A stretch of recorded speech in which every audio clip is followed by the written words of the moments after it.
Good afternoon. I'm Sister Carolyn Tweedy, the Executive Director here at St. John's Bread and Life in Bed-Stuy, Brooklyn. We're one of the largest emergency food providers in the city, and we're here today to talk about affordability and some other topics that are pertinent to the people that we serve.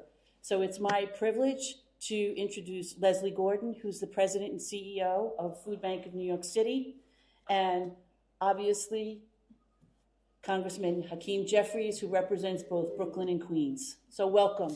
Yes. Thank you. So good afternoon. That was a little too brief for the amount of impact that you have in this amazing neighborhood, by the way. Not to put you, no pressure. So good afternoon. My name is Leslie Gordon. I have the privilege and honor of being the CEO and President of Food Bank for New York City. We are your city's food bank, and comparatively, we're one of your largest food banks in our amazing country. I'm here today to talk a little bit about affordability. And so let's just unpack that for a second if we can. Our New Yorkers, our neighbors, right here in our great city, in Congressman Jeffries' district, and in the geography that the amazing St. John's Bread and Life serves, are struggling. What we know and what we hear from them on a regular basis is that they're frightened, they're frustrated, they're challenged, they're struggling. And here in one of the richest cities in the world, that just shouldn't be. Now, what we know is that the three of us, if I can say so myself, are in it to win it.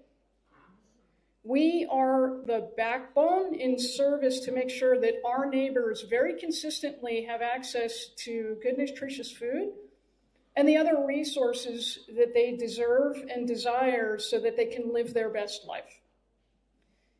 Food has gotten really expensive. I often tell people that rent eats first, so then what's left?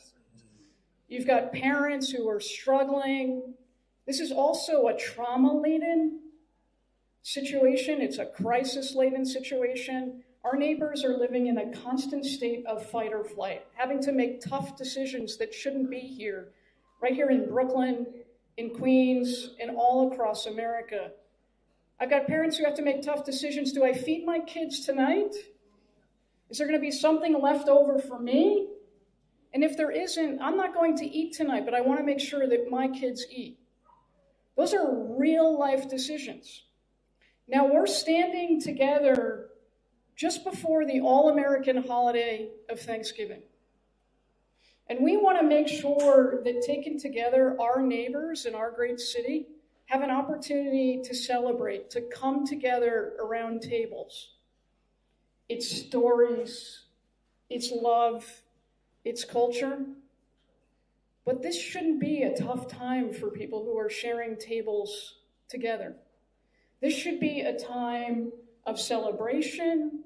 This should be a time where you can come together and feel like I can just breathe. And so we're here today to say that we'll be here and we're in it to win it, but we need to do better. We need to figure out, when we unpack affordability, what are the very real solutions that we can come up with? Where can we be creative? Where can we be innovative? Where can we collaborate better together to ensure that no one gets left behind? So that kids can grow and laugh and develop as they're supposed to. So that our older adults can live out the rest of their lives in dignity. So that moms and dads don't have to make those challenging decisions that I just shared with you. It just shouldn't be. And I'm confident that nothing can be untouched if we come together. And so I want to take this opportunity to also say thank you. I always like to start out by saying thank you. And so please allow me, Congressman Jeffries, to say a great big heartfelt Food Bank for New York City thank you to everything that you do. We haven't always had the pleasure to sit together and, as I like to say, kibitz, but I'm well aware of your very long-standing and public commitment to ensuring that our neighbors have the fundamentals, which is food. It's very hard to do anything else in life if you don't have the fuel that helps you get through your days and power you through it. And so please accept our thank you for everything that you've done and everything that I know that you and your amazing team will continue to do. And sister, we're fast friends. Yes. This is an organization that has been a committed and long-standing and stable anchor and backbone right here in this community. It's magical. When I stepped through those doors today, I felt welcome. I felt like I was home. And so I know before I even see the food that you're doing amazing work here. It's God's work that you're doing here with you and your team. And so again, on behalf of Food Bank for New York City, please accept my sincerest, heartfelt gratitude. Know that we are always going to stand shoulder to shoulder with you in the good moments and even in the toughest ones. And so I hear that we've got some folks on your team who have their own personal stories to share with us. And so I'm going to ask you to step back up here with me, because I know that's your comfort place. That's my comfort zone. Right? And tell us a little bit about who we're going to hear from. Sure. I want to echo what you just said and say thank you, because 474,000 people were fed last year at Bread and Life alone, and we couldn't do it without the two of you. And so from all of us, we want to say thank you. We want to thank you for standing with us and for fighting for the basic human rights that all of us deserve. So with that, I want to introduce Jillian Beatty. She is a member of our staff. Jillian came to us about 3 years ago as a volunteer. And one day she told her story, and her story is very touching. It's a story about someone who's young and raising a child alone and struggling to take care of a mom and finding herself almost at rock bottom and coming here and turning her life around. And she is an amazing, amazing woman who works so great with the staff here. And I want to introduce Jillian Beatty.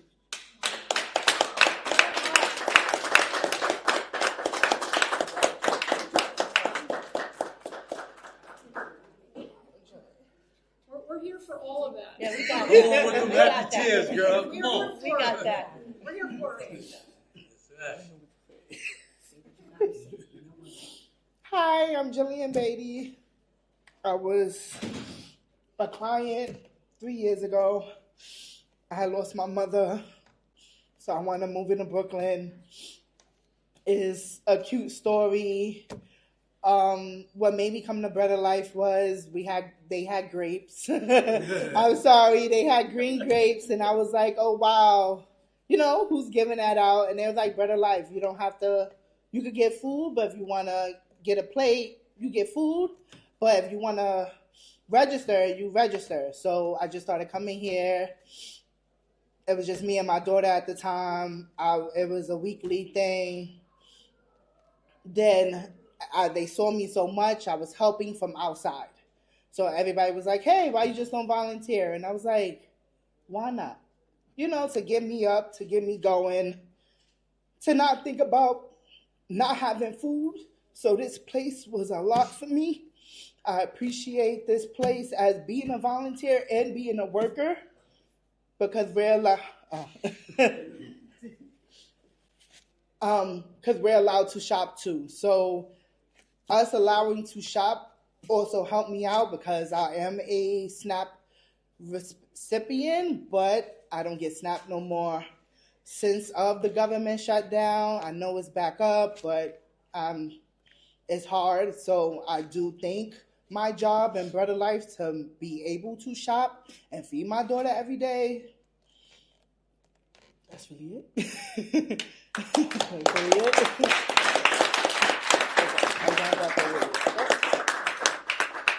You deserve a hug. Right. We're going to hug you later. Okay.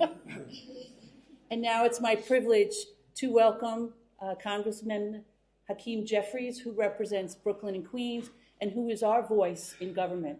So welcome.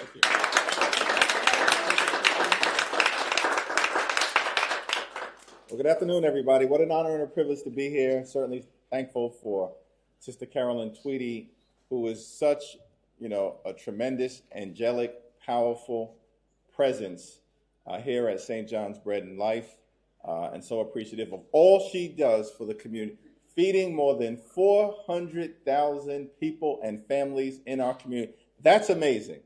And we're thankful for the work that you and your entire team has done. When I was on my way in, I was asked by staff, "Are you going to take the jacket off?" I said, "No, I'm trying to blend in with the St. John's Bread and Life color." Yes.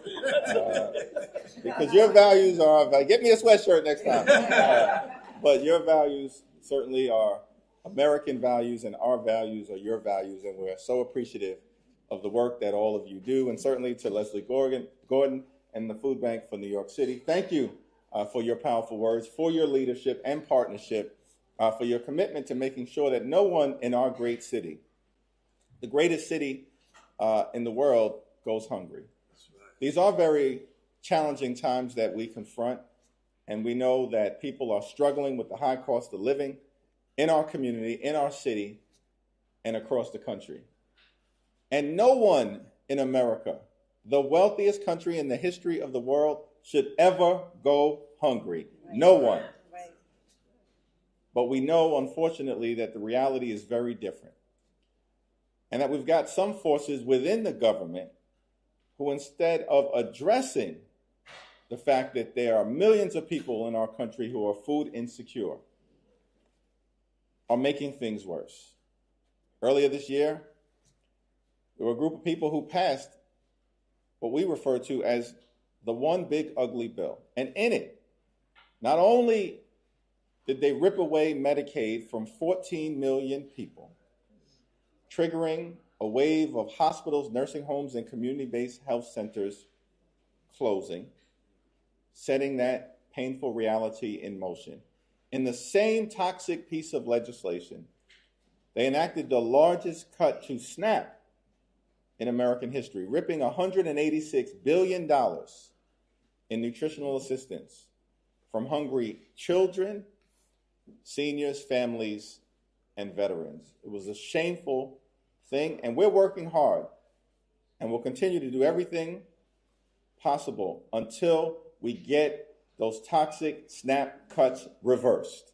Until we get those reversed.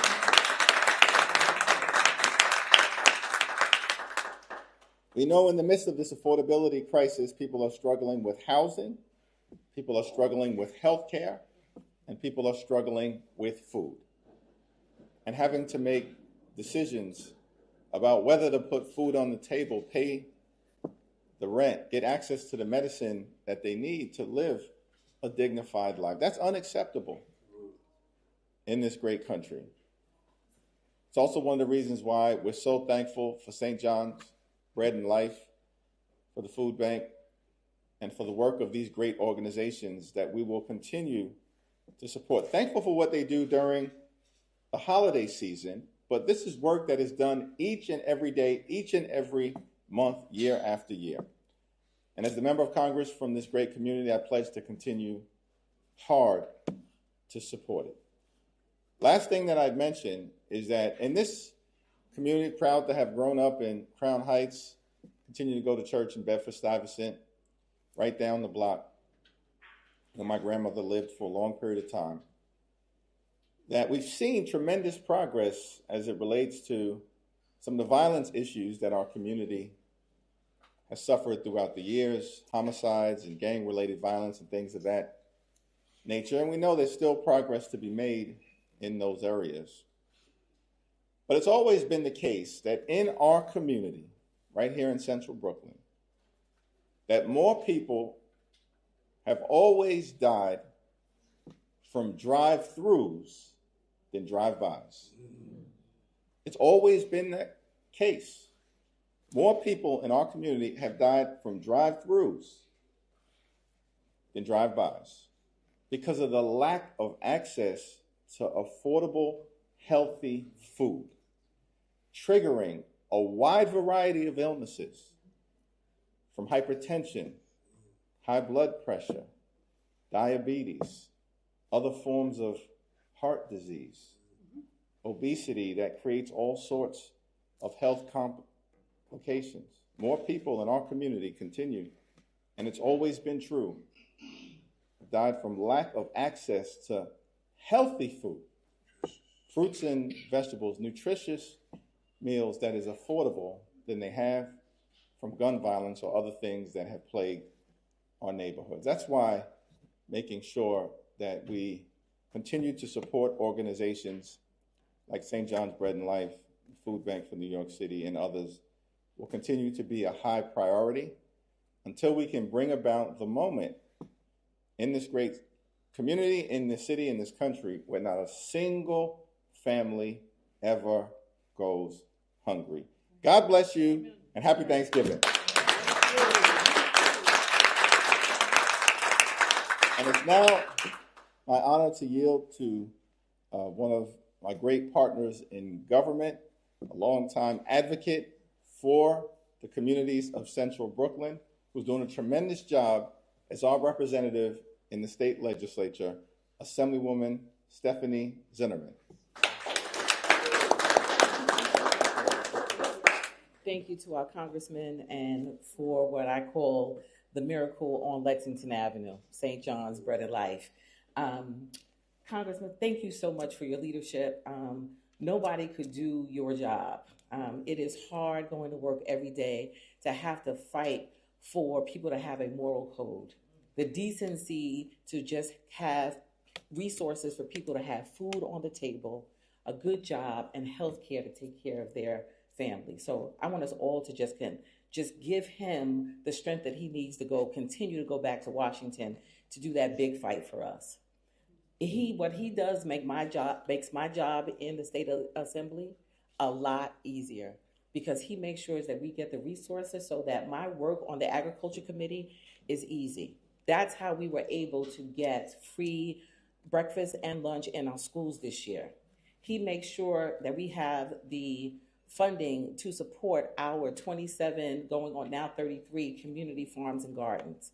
He is the reason why we are able to fund programs in our schools. We've got 15 out of 19 of our schools growing food either hydroponically or in soil. He is the reason why we are able to support St. John's Bread and Life. If you don't remember anything that you hear today, I just want to lift up my sister's story. The fact that she found a home in this place. She came here to volunteer. And it's something that people who live in Bedford-Stuyvesant do all the time. We volunteer at our churches, at our pantries, and our schools to make sure that the 56th Assembly District, Bedford-Stuyvesant and Crown Heights, is a vibrant community for people to live in. And she found a home here just by volunteering, and now she is giving back what St. John's gave to them. And so remember that spirit. Continue to fight for families like hers. I think everybody in this room has a story of when they did not have enough for their families, but somebody stepped in and took care of them. So our job is to go and fight in Albany and in Washington for the resources for each and every one of you, and know that when you don't see us, we are talking about how we can make sure that Brooklyn can thrive. So thank you all, and let's continue to do good work together.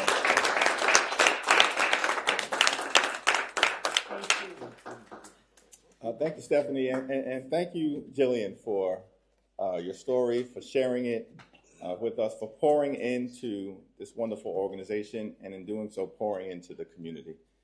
I think we can take some on-topic questions, and then Stephanie and I will be willing to take any off-topic questions immediately afterward. So talking about food insecurity, Mayor-elect Zoran Mondani has supported city-owned grocery stores in order to tackle this issue. What is your opinion? Well, I look forward to having a conversation with him. We speak frequently, but look forward to having a conversation with him about that particular policy proposal. I do think that his emphasis on affordability overall, which includes housing, transportation, and food, is exactly the right point of emphasis at a moment in time like this for the city of New York. All right, well, thank you, everybody. And again, thank you to all the program participants. Thank you to Sister Tweedy for her incredible leadership of this incredible organization. And certainly, Leslie, thank you for your presence and for your leadership. To Jillian, to Stefani Zinerman, who does a great job partnering with us. And we just wish everybody a happy Thanksgiving and a happy and safe holiday season. Happy holidays.